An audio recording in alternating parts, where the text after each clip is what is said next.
All right, y'all. Welcome back. The Minding Your Business podcast, entrepreneurship, real estate, trending news. There's no business like minding your own. I'm your host, Chap Ron. I thank you so much for joining, and I'm extremely excited about today's guest who is joining us actually from South Georgia, even though she resides in Wisconsin. That's just what business owners do. They make the moves, and this sister's been making moves for a long time, even though she looks so young. I was wondering, I don't know. She looked kind of young. She may be too young to even talk to y'all, MYB. I might have to get parental consent. But actually, that's not the case. She's a well-versed business owner and CEO and real estate powerhouse. Tamairo Moutry joins today from South Georgia. Tamairo, how you doing? Oh, I'm doing fine. Yeah, what's going on today? I know you've been traveling, you've been on the move. Tell us what's going on. Yes, I just actually got into Georgia this morning, and I came from Florida. I actually live in three places, Georgia, Florida, and Wisconsin. Okay. I kind of circle around all three. So I happened to get in Georgia this morning. Yep, excellent. A quick thing for me, I spend a good bit of time in Wisconsin too. Next month, I will be in Stevens Point, Wisconsin Dells, and Milwaukee, right outside of Milwaukee. I'm attending a Wisconsin Bankers Association compliance forum.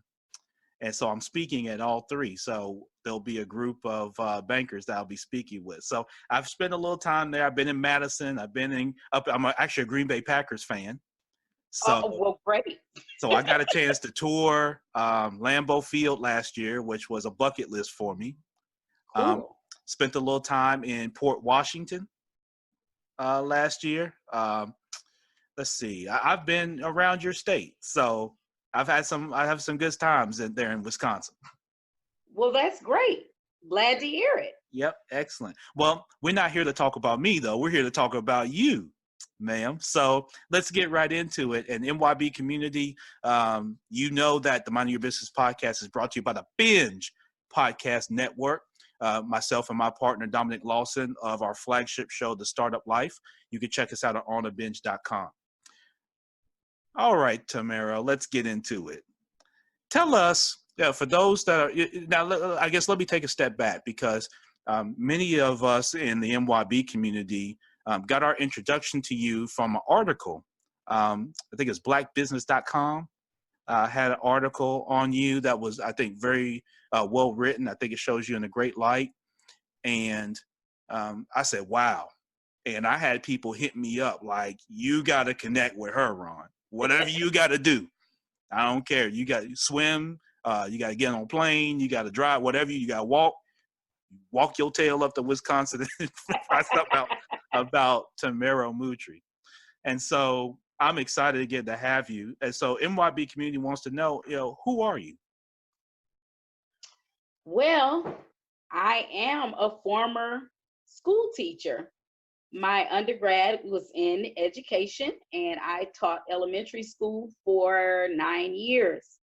However, during that 9 years, what ended up happening is I had a naughty son. So I did well with teaching the students in my classroom, but my student, which was my own son, was misbehaving. So I said, Lord, I don't know what I'm going to do about this. I said, because I can't keep getting interruptions at my job. So I said, Lord, what am I going to do? I need to get rid of this job because every time I got a phone call in the classroom, I said, well, maybe I need a job where I can go and see what's going on. And since he was the same hours, I said, well, I can't keep doing this. So I asked God, how can I replace this income? So how I got started was actually the home that I bought back in 1999. That was the first time I bought a home. Mm-hmm. I actually pulled cash out of the property by doing a refinance, and I took that money. And that is how I got started into investing in real estate. So I started off as a real estate investor. And what I did eventually was replaced my teaching income. Okay. And once I replaced that teaching income, then I left teaching altogether so that I could have a more flexible schedule. That was one of the main reasons. And I kind of felt stuck on the job. So that was one of the main reasons why I got into real estate. Yeah, absolutely. And so, was there any concerns or fears doing that? A lot of people, when they hear that, I guess they think, okay, how did you give up the comfort of the job, even though you had frustration points and you're dealing with obviously your primary student, which is your son at that time. Yeah, did you have fears of kind of walking away until that unknown, or was it pretty turnkey for you? Well, here's the thing. I've always had an entrepreneurial spirit. So, I Yeah. always had high hopes of being my own boss, and I did multiple things. I mean, I'm a serial entrepreneur anyway. So, nothing really ever scares me. I mean, I'm the type of person that eventually later on, when I got into the mortgage industry, because that's part of my learning curve as well. When I bought those properties, I ended up getting into the mortgage industry. And I did that during the summertime when I was off one summer, and I ended up liking it. So that ended up correlating into me being a real estate investor. So Okay. when I had the properties, I think I ended up with about 40 units. And with that being said, I had the mortgage company plus the 40 units. And that all tied in together, and it ended up working out for me. I'm the type of person, I'm spontaneous. So no, it didn't really scare me. I mean, I'm the type of person, I look at a property online. I didn't even go and take a look at it. I bid it on it, won it. And that was the start of me buying a property in Florida, and had never been there before. I just said, oh, I just need to buy a vacation home. And that was back in 2008.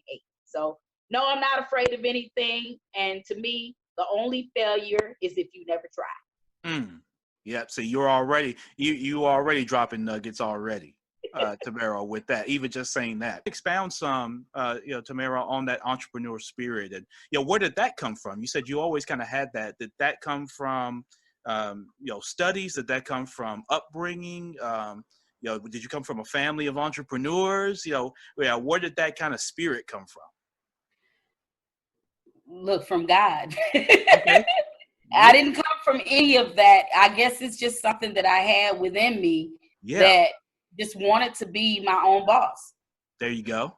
Yep, no doubt about it. And for many of you, MYB, I know that's your aspiration, or for those that are, but many of you have the aspiration. So you could take it from Tamairo.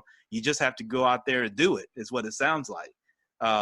You have to have the chops, of course, and you have to be willing to, like she said, failure is just not the option. You have the option to succeed and choose to succeed, and go after that every day.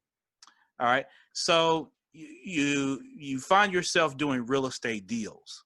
Um, how has your relationship been with tenants? Let me ask that. So as you get into, because one of the things that concerns people as we talk on this podcast, people get concerned about other people, right? And they're sometimes they're not, they're unpredictable. I guess let me say that people are unpredictable. So how have you dealt with that as you've grown your business and dealing with particularly tenants? That's a very good question. And I hear that coming up more and more these days. What I can tell you is, number one, don't judge a book by its cover. I agree. And what I mean by that is, you can screen. I've heard people say, well, you need to do proper screening or whatever, but you never know what may happen in a person's life, or what can happen. I've had some of the people that look fantastic on paper, Yeah. and you get those people in a property and they can be the worst people. Mm-hmm. Now, I've also had people that may have had some little sketchy backgrounds. And what I mean when I say sketchy is they may have had a prior eviction in the past. Those are the more experienced, people or renters that have been out there. And you just look at their situation and you use it as a case by case basis and say, hey, I can give this person a second chance. Some of those people have been the best tenants, and some of the ones who look the best on paper have been the worst tenants. Then we have the issue of landlords not wanting to rent to people who are on rental assistance or Section 8. Mm-hmm. And that's a huge concern for some landlords. And the pros and cons with that is, a landlord might say, hey, Well, I want $1,000 for rent. Well, then Section 8 may say, we can only pay you for $800 in rent. And this is one of the reasons why there's such a squabble between the landlord and the tenant, because they don't get what they want for the rent, yet it's the standards that they want us to follow. And it shouldn't be that position. And that's what excludes landlords from wanting to rent to Section 8 tenants. And they are not always the best. A lot of landlords think that automatically, oh, well, I got Section 8. Well, I'm going to get my money. But sometimes those people are not great, and they'll tear the properties up. So I'm not going to tell everybody that this is peaches and cream all the time. We can't go into it with that mindset. We need to go into it with this, knowing that this can be a risk, but it's all in how you deal with it. And also, we just need to do everything case by case and not just look at a person thinking that they're great just because they look great on paper. Yeah, absolutely. And I've got experience with that too, Tamairo.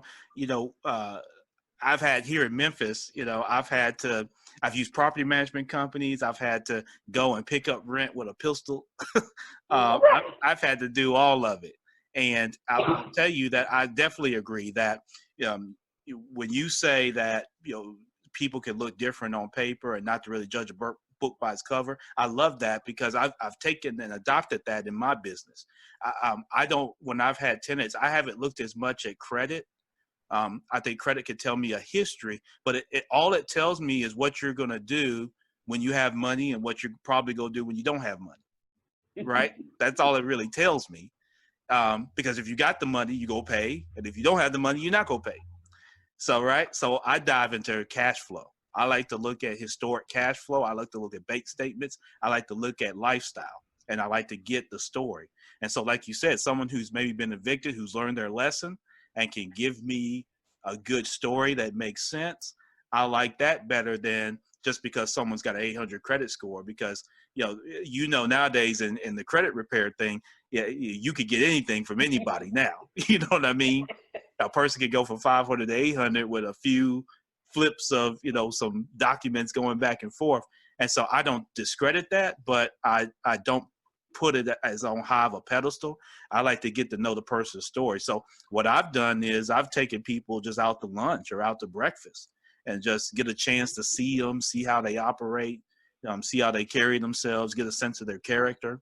And that's proven more to me than whether they've got a 600 or a 700 or 8 or 750, because those are all somewhat situational. I mean, again, to the extent that, yes, it can point to decision making.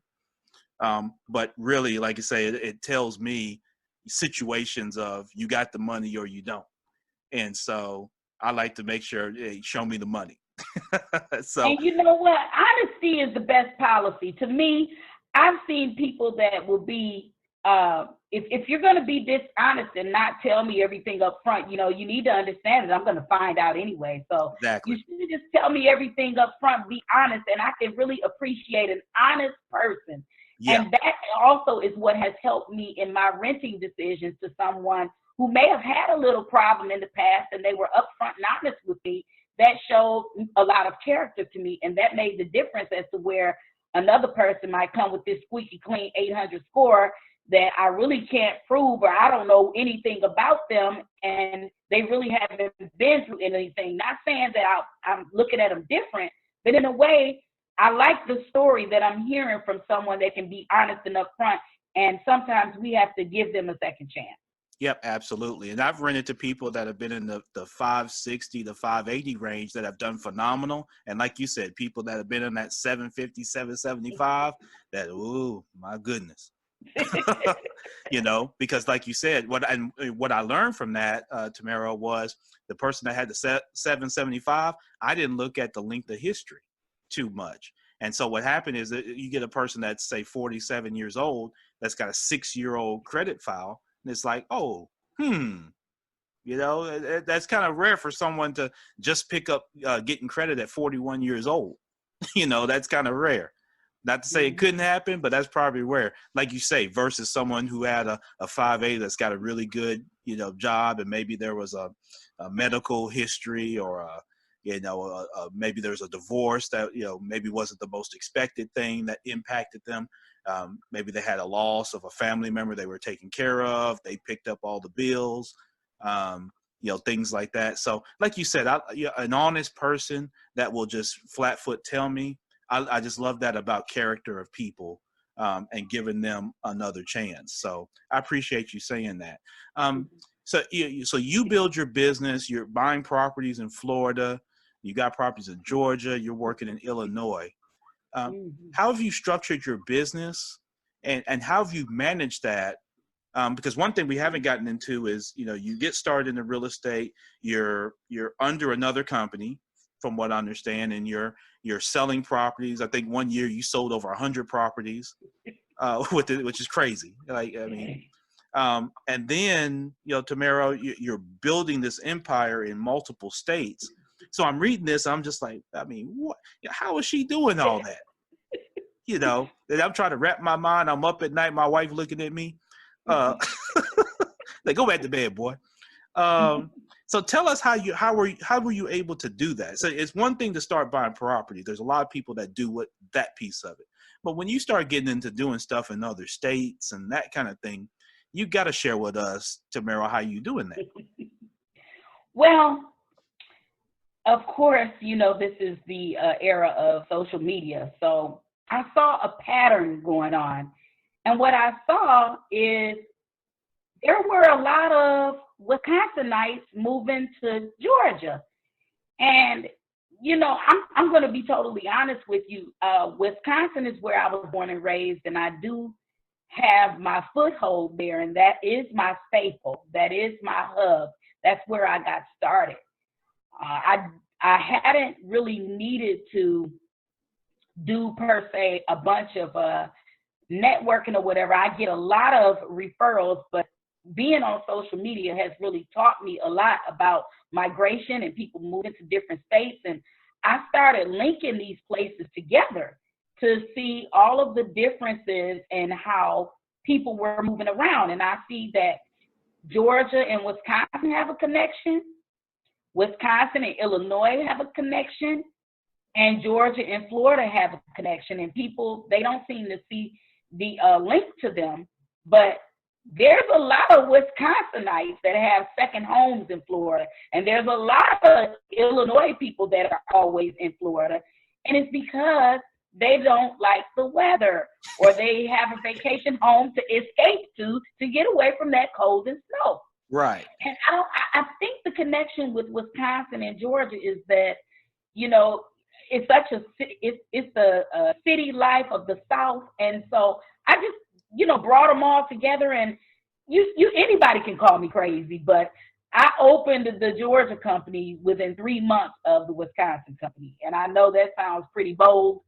And listen, bold I am. I had both of those companies running for 7 years. Both of those companies running for 7 years. And the way I run these businesses is I'm looking at the flight times too, and I'm looking at the prices of these flights. And believe it or not, there were times when I was able to get flights out of Milwaukee to Atlanta for $29 each way. Yeah. With Frontier. One day they took it all away, and I was sad, but what I can say is it hasn't been that expensive for me to dart from state to state like that. And part of one of the reasons why I did this, and I said, well, if I'm going to be coming to each one of these places, I might as well have a home in each one of these places. And when I'm not there, I can do Airbnb out of them and create and make additional income while doing it. Mm-hmm. And see, the thing is, what I love about what you're doing is the process, right? And, I'm a process guy myself, so I see your pathway as you're describing it. So a couple things, when you think of people that are successful in business, you see the opportunity, you see the connection, right? You see the connection maybe that others don't see, right? How you were connecting states to, okay, what are people doing? What's the behavior? That's what I love about it being in business, is how you can solve problems by recognizing behaviors and trends in what people are doing. Like you said, people in Milwaukee, what's the thing? It's cold during parts of the season. And then there's other parts of the season where it's beautiful, where you want to get away from the Georgia 1,000-degree heat, and you want to get up to Wisconsin where it's 75 and breezy, and you can get go tour wine countries and all that type of thing. And so for you to see that connection, Tamairo, I think to me that's the amazing part. And now I can see how you were able to, kind of structure your businesses and custom tailor it. Then here's another thing that baffles me about people that you just touched on. You touched on looking for the ability to minimize your cost, even in the travel. I do that with my bank consulting, where, like I told you, I'm going up till Milwaukee. I'm on a Southwest flight. I think it's $220 round trip from Memphis, connecting to Detroit, into Milwaukee and back. That's a Monday, and then coming back on a Thursday, $220. And if you think about that, MYB, that's not a lot of money for me to get from Memphis, Tennessee, to go do business. And I'm renting a car through Hertz, which I've got points from, because, again, if you stick to one brand, you build the points. Now I get to use some of the points and kind of manage that expense. And then, of course, it's all write-off, which, we've talked about on other episodes. Mm-hmm. So what Tamairo's saying is true. Listen to what she's saying, MYB. Listen, okay? Make sure you're jotting down notes. She flew Frontier until they took it away, which, of course, they probably found out she was doing that and took it away. But $29 each way, you can do that. If you can't do that, you really don't need to be in business. You need to go back to work. But I just love hearing that, Tamairo. It touches my heart, because that's the same way that I looked at building my business, was how can I minimize my costs? Because folk think I spend $1 million going doing stuff, and I promise you, I don't. Right. I just don't. And so as you're building these businesses, right, who's on your team that's helping you, and how did you garner the trust in other people that may be helping you to do things when you're not around? Because here's another thing that a lot of us have, Tamairo, and you know this, a lot of us have problems with letting go, and we have problems with trusting other people. I hear it all the time. Hey, Ron, I can't, I can't trust nobody. If I ain't around, they go rob me blind, and it's all the negative thinking, right? So how are you able to do that and entrust and even empower and coach and develop your team to do what you need them to do for all of you all to be successful? I'm glad you asked that question, actually. And I think you'll be delighted to hear what I have to say about it, because I'm a very transparent person. Yeah.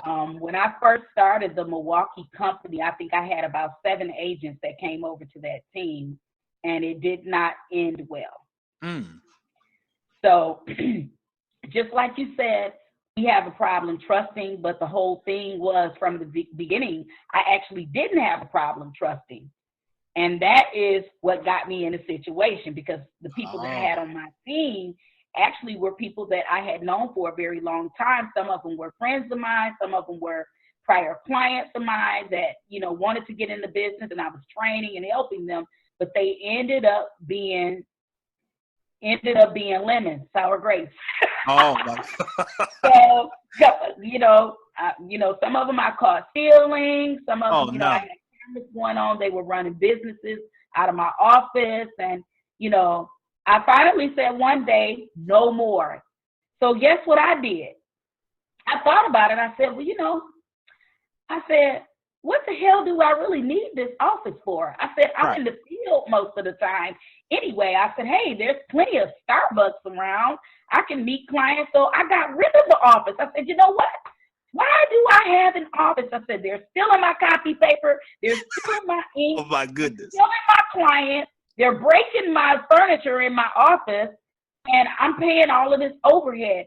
I said, you know what? This is what the world is turning to. It's turning to virtual. It's turning to being remote. So as of right now, all of my businesses are virtual and remote. Yeah. As far as my team members, Wisconsin, I have the largest team. Reason being, I am a licensed real estate instructor for the state of Wisconsin. So I offer the real estate course to potential agents. And that is one recruitment piece on how I'm bringing agents into my company. And as I train them by them working with my own clients. And as they work with my own clients, that's how they develop the hands-on training that they need to work their own deals. So if I'm not in town and properties need to be shown to my clients, I'm teaching them how to set up showings, how to go into the properties, telling them what to do, telling them what to look for, telling them what to say to my clients. And it has been working out great. If I need to write an offer, I'm showing them samples. I email them a sample offer, and they're looking at it, and they have it alongside with the offer that they need to write. So I have a systematic approach that I use, and I did start a group chat on Facebook to make announcements to all of my agents in all of the states, and we share ideas and tips about marketing and everything. And more recently, back in August, I opened a group on Facebook called Women in Real Estate.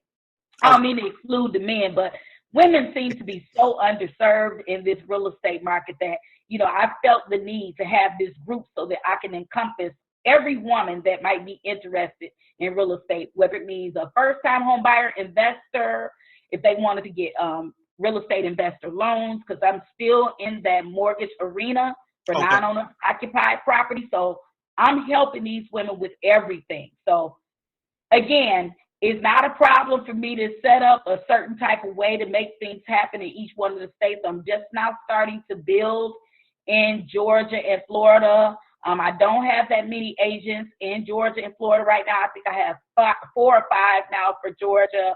I only have 1 for Florida, and of course, none for Illinois yet because I just got that license last month.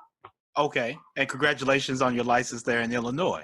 Oh, thank you. Definitely a state, my original birth state. So I was actually just there 2 weeks ago. I was in Springfield and around that area. So definitely love Illinois. And so I love what you said about, kind of transitioning from your team initially and recognizing, again, how to solve another problem, which is you don't need the overhead. You don't need to give people a chance to do you dirty. And why pay for people to do you dirty, right?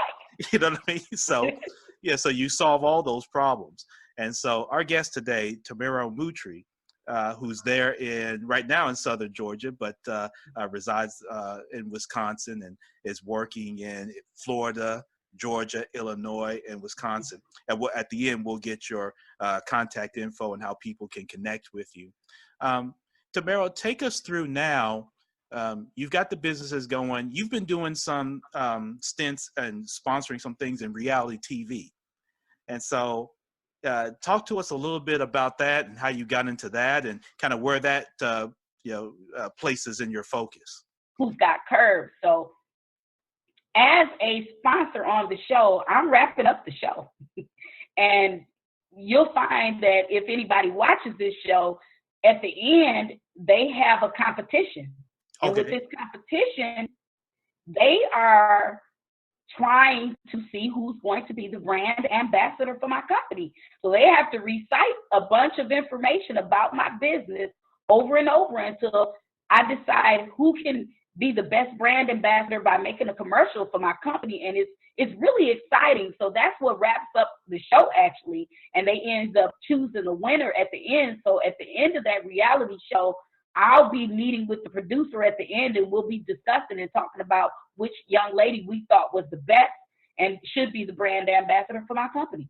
Yeah, absolutely. And what's the name of the show again, Tamairo? Who's Got Curves? And it should be airing probably in April. Excellent. Yeah, definitely looking forward to that. I'm looking forward to checking that out and sharing it with you, MYB. And MYB will get more information as time goes on. For those of you that are listening to the recorded podcast, we'll get that information out so that you can check that out and support that great effort. Because I love that and how you're connecting with the community, through that effort, which is a little different from what you normally get your perception of reality TV.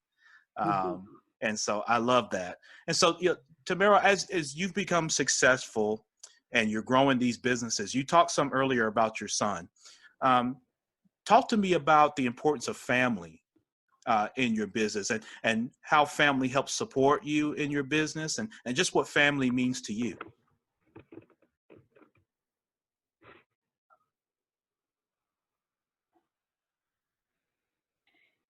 Can you repeat the question? Absolutely. So I was just asking you about, as you become successful, Tamairo, and you mentioned earlier about your son. talk to us a little bit about what family means to you and how family supports your business, and just overall how you're able to balance, having a beautiful family with, growing business. Well, what I've tried to do in the past, and I'm still trying to do that in the present, is I'm trying to bring my family with me. But as you know, some family members can kind of be your downfall. My son, he seems to be extremely excited. He at one time was my assistant.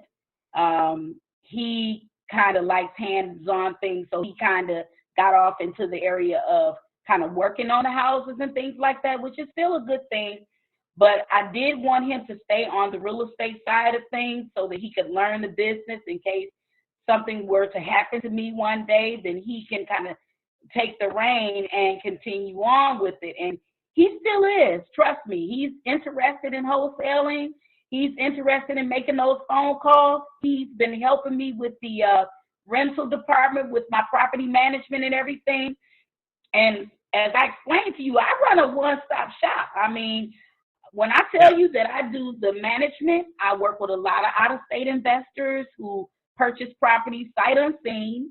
My husband, he has a home inspection business in Georgia, and he also helps my people in Wisconsin.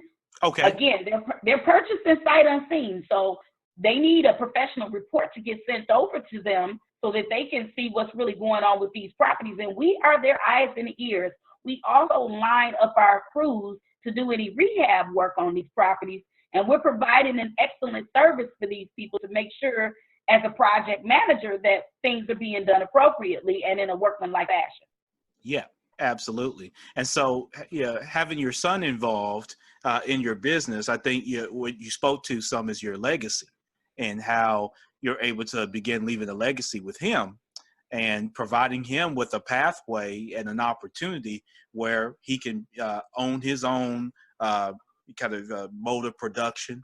And if it's something he wants to take and run with, he can do that. He doesn't have to be reliant on being employed to be able to do that. Nothing wrong with being employed, but he wouldn't have to rely on that because he's learning that trade. He's learning those skills that are very transferable, and open up the door for him to be extremely successful as he progresses on too. So I love that, and how you're including family. I haven't gotten to that point yet. Mine are still so young. Taking that'd be kind of a bit of an adventure, to say the least, if I were to start taking my little ones. But I have done that here locally, where they've been to meetings and things like that. And I asked them when we discuss it, what they learned and what they saw, and what maybe they were confused about, and that sort of thing, to help, again, like you're saying, get them, thinking beyond just schoolwork, right? So I don't celebrate just report card like a lot of folks do. So some folks post it on social media and they celebrate report card. That's great. I expect you to go and do well, but I celebrate when they speak in front of the class, or when they recognize how to build relationships with their peers, or with the other students or other teachers and things like that. Those are the things that I really celebrate, because those are the things that when they get out in the real world, they're going to have to be able to know and be able to do. And so I love that when you explain that about your family. So Tamairo, I always like to ask this question of successful business owners like yourself. Take us back to either your toughest day or one of your toughest days in business. And I mean that day where you almost said, like, hey, F this, I'm going back to do whatever. Forget these folks, forget all this. I'm going back. I'm tired of this, right? If you had that day, take us back to it, and what took place that day, and what allowed you, despite that shortcoming, if it was, to continue to progress on. Because I come across a lot of people that when they get to that tough day or week or month or year, it sets them back, or they stop, they get out, right? And I've been successful. A lot of my success personally for me has been me just simply outlasting people. I've been in where I'm just out there and I just keep going, right? So how has that been for you? What was your toughest day, and what kept you going? Well, you know what? there's been plenty of tough days. If I can just choose one of them, I can tell you about one here recently that made me just want to throw in the towel altogether with one investor who was really just difficult to work with. And, you know, I try to do my best with providing awesome service to my investors, but when someone tries to come into my company to try to rearrange how I'm doing things and try to tell me how to do something, we got a real big problem. That's a big problem. Because I've been running my businesses a certain way, and I don't need to try to turn everything around so that it suits you when I've been running the businesses the same way for 7 years. So that investor, he made me want to just throw both hands up and turn the other way, turn the other cheek and say, you know, the hell with this. I'm done. I'm over it. But guess what? I guess with age, I've gotten so much better. Mm-hmm. And I think that you have to really know how to handle people.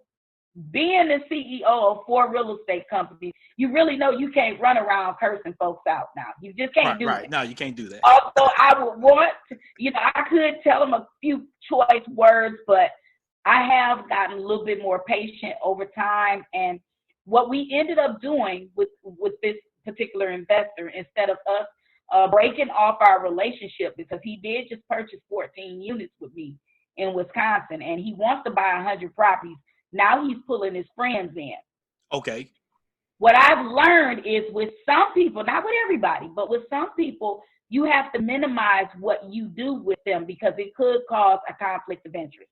Yeah. So if you are trying to tell me how to run my crew or manage something or do this or that, then maybe that part of the business I don't need to do with you. If you want me to help you find the best deals, I'll do that portion. But you get your own crew to do the work, and you get your own management company to manage, because I'm thinking that that's kind of causing problems. I don't want him to be so mad at me over something that didn't go right, that wasn't my fault, and now that trickles down into the other parts of the business that we could still be working together on. So that's how I solved that. Yeah. But I can tell you that it has been a game changer as it relates to this new group that I started. Okay. This new group on Facebook that I started called Women in Real Estate has been so rewarding. And that is what really has kept me going over and over. There's so many excited ladies in the group, and they're saying, you know, this is the best group on Facebook, and you provide so many gems, and you drop so much knowledge about real estate investing that no one wants to tell, about fixing your credit that no one wants to tell. They always want you to pay for it. And here you are, this angel, you giving it all away for free. I'm transparent. And those are the types of things that keep me excited and keep me feeling like it's a rewarding thing to do. And from my group, let me tell you something, that group is profitable. It's over 1,000-something ladies in that group. People are reaching out to me for me to get them pre-approved to buy investment properties. I got about 4 or 5 deals. So listen, that's what's keeping me going. Yep, absolutely. And I'm glad you do that, because I've got a similar group that I have on Facebook that we've been able to do some deals together, some land deals, particularly with some smaller lots and things like that. And that's been a great way, like you said, to educate people and how they can get involved and that sort of thing. And I've kind of used land as a way, almost as a stair step for people to then do property in some cases, because here in Memphis, there's so many kind of vacant lots and things like that people can buy very inexpensive. And I'm teaching them about how they can owner finance. You know, you find a builder or you find someone that's looking to do some construction or things like that. And, how you can turn that into passive income for yourself. And so, I'm telling people in the group, keep your job for now. Don't quit your day job, but get your 2, 3 lots, do some owner financing, get you $200, $300, $400, $500 a month off just a lot. And let you get your feet wet with dealing with people and build your business, and then hold on to that income. Don't go run into the dealership. Don't go run into Miami. you know, and stunting for IG and all that type of thing. You know, keep that money, get ahead on some bills if you need to, and then let's look at getting into property. And that's been a phenomenal thing. So Women in Real Estate is the name of the group there in Facebook. So ladies, now don't y'all dudes, don't you, you roosters come trying to get into the hen house. I already been kicking them out of there. They keep trying to get in and they slide in and I block them. Yeah. They in some kind of way. Listen here, I had to get a couple of moderators to try to keep them out of there. These men keep trying to join. Oh yeah, because they see a bunch of ladies in there. So listen, my last question for you. What's your top 1 or 2 best practices just overall that you have for people? Some people are struggling. Some people may be listening to this. They're sitting in the cubicle. They hate their job. They're stressed. The job, you know how the job market is. It's topsy-turvy. You know, someday you don't know what you got. And, they started the year, they had big goals and stuff like that, but they just can't seem to really get ahead. What would you tell those folks? What are some best practices that you have that have helped you that you think can help some other folks here in our community? You just don't know how powerful that question is. For you to ask a question like that and for me to be able to give the answer that I'm going to give, I think that you'll be very delighted by what I have to say. Because I have always been in the position to say, hey, what would Tamairo do to not have to ever work a 9-to-5 again? And to be honest with you, whatever you do, I want you to make sure that you are doing things that will bring in income. And what I mean when I say is you need to write down on a list 7 things that you can do to bring income in. And if you don't have much money, there's plenty of things you can figure out on YouTube and Google. You're supposed to have 7 different streams of income. And we need to quit having that one-track mind to think that this job is it. Because these jobs will let you go and they'll choose somebody else and then you'll be stuck like Chuck. We don't want to be stuck like Chuck. We need to have additional income coming in. So with me, I'll give you an example. With me, I center my 7 to 10 to 12 different income streams. I center it all around real estate, which I will be coming out with a series called Real Estate Side Hustles for Real Estate Professionals. You can do plenty of side hustles, but it might not be in real estate. Right. I'm trying to train agents and talk to them about the things they can be doing between deals closing, because sometimes those deals can take 30 to 45 to 60 days, and in new construction, it can be 6 months. Yeah. So if people are utilizing their talents or putting together a list of things on a shoestring budget that they could start to do from home, there's all kinds of internet businesses. There's all kinds of things. Are you a writer? Do you know how to do resume writing? Do you know how to put yourself on Fiverr.com to do some freelance work? Or there's all kinds of websites out there where you can do additional work and create side hustles for yourself. So we can't keep having that same mindset that it's a one and done type thing. And that's what's wrong with a lot of people. The other big issue is people, they let fear get in the way. We need to stop letting fear get in the way. As you can see, I'm fearless. I jump out there, do it. If it doesn't work, I jump out there and do something else, or I try to modify it until it works. We got to stop letting fear get in the way. A lot of people, they won't step out on faith, and they need to stop doing that. Learn how to step out on faith sometimes, and they might be scared, but there's a whole bunch of things that you could be doing to make money. And again, I'm going to follow up with this statement again. The only failure is if you don't try. Yep. And that's it in a nutshell. Yep. And that's a great way to sum up what we've been talking about tonight. If you don't try, what do you expect? 100% of zero is zero. Zero. Yeah. So you got to get out there and do something. And like I mentioned to you, that's been my thing. I've done things. I've been ultra successful. I failed at some things. But one thing people could never say about me is that I wouldn't be out there, that I wouldn't dive in, and I wouldn't go. And I don't have that tenacity, because that's what I definitely bring. Good, bad, or indifferent, I'm going to get out there and I'm going to make it happen. And, I always tell people, like you said, write down what's the worst thing that could happen. I mean, just whatever it is those fears are, write them down and look at them.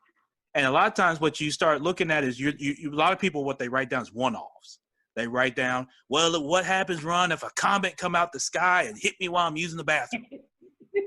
Well, hell, I mean, if that happens, that happens, right? So, I tell people, write down the fear. What's the worst thing that can happen? And then right beside it, the probability of it happening. And what you find out, if you're honest with yourself and get out of, like you say, your fear, you'll find out that most of those things are very low to no probability, and you've been through much worse already. Absolutely. So just go do it. And so, Right. Listen, Tamairo Moutry, I salute you. I salute your family. I love what you're doing. Keep doing what you're doing. I encourage you, as you're working to help edify women. That is definitely needed. It's needed in today's society. Women in real estate is a huge thing. There's a ton of women here in Memphis I'd love to connect you with.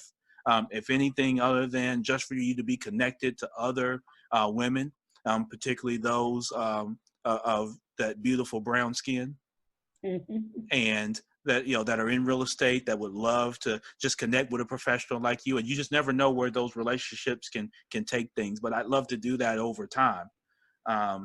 And thank you so much for being an inspiration. I've enjoyed this conversation with you, and I've taken up more time than I was supposed to. So I want you to get back to what you're doing. But thank you so much. If you see where I can be a resource in an endeavor of yours, definitely hit me up. But I want to remain connected. And again, thank you. Thank you for having me. I appreciate anyone who's out there listening. And I'm hoping that any ladies that are listening will join my group, Women in Real Estate. And the best way to reach me is on Facebook. And my email address is my first name dot my last name at gmail.com. And that's TAMAIRO dot MOUTRY at gmail.com. Women in Real Estate. I have a public figure page under my personal name, and you can follow me on my personal page on Facebook. I'm on there the most, but I am on LinkedIn. I'm also on Instagram. Twitter, I'm not on much, but LinkedIn, Facebook, and Instagram, I do have accounts. MYB, I encourage you. Matter of fact, I plead with you. Connect with Tamairo now. As you're listening to this now, keep listening, but also go in, y'all multitask, go in and connect with her, and connect with her professionally, okay? All right, connect with her professionally. And if you have questions or things like that, send those over to her, give her some time, and she'll respond to those. And connect if you're serious about learning. Now, if you're just playing, don't do that, all right? If you just want to play, all right? And I got to tell the folks, Tamairo, so they can't say, well, Ron ain't say that. No, I'm saying it. Yeah, don't play, because we're talking real professional things. It's serious times out here. All right. So if you want to play, you need to go where they play. All right. This is not for play. So connect with her professionally. And if you're serious about growing your business, or you're serious about getting answers to your questions, get those over to you. Again, Tamairo, I thank you so much. Enjoy the rest of your night. Safe travels to you, and best wishes on all your personal and professional endeavors going forward. Likewise. Thank you too. All right. Have a good night. You too. Take care. Bye-bye. Bye-bye.